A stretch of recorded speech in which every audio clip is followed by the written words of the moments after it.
Or, c'est par lui que vous êtes en Jésus-Christ, lequel, de par Dieu, a été fait pour nous sagesse et justice, et sanctification et rédemption. 1 Corinthiens 1:3.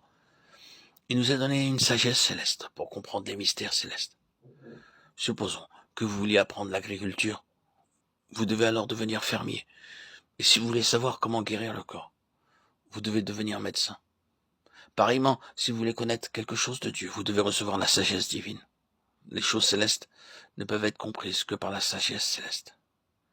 Mais l'homme naturel ne reçoit pas les choses de l'Esprit de Dieu, car elles sont une folie pour lui, et il ne peut les connaître, parce que c'est spirituellement qu'on en juge. 1 Corinthiens 2:14.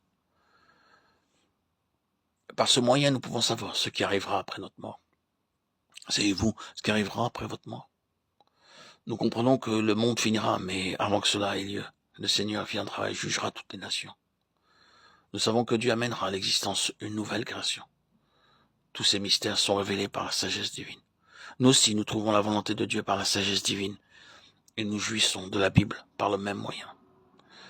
Dans Matthieu 11:25, nous lisons: En ce temps-là, Jésus prit la parole et dit: Je te loue, Père, Seigneur du ciel et de la terre, de ce que tu as caché ces choses aux sages et aux intelligents. Est-ce que tu les as révélées aux enfants? Ainsi un cantique nouveau pourra monter de nos lèvres. Il m'a retiré de la fosse de destruction, du fond de la boue, et il a dressé mes pieds sur le roc.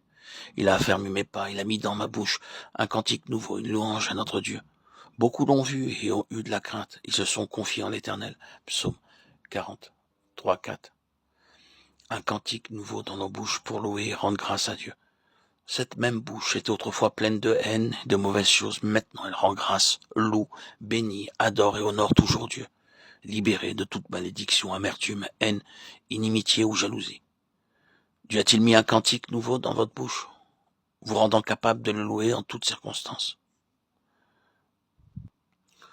Tout ce que Dieu permet, je sais que c'est pour un but. Je peux le remercier pour les épreuves que j'ai vécues. Je peux le remercier pour les difficultés que j'ai connues. À travers toutes ces choses, j'apprends quelque chose de plus. Jamais, en aucune occasion, et cela depuis bien des années, je n'ai pu reprocher quelque chose à Dieu. Je n'ai été que dans le remerciement et la gratitude, en particulier pour cette maladie de maniaco-dépressif bipolaire qui a duré plus de 34 ans, qui me faisait vivre ce mal-être existentiel.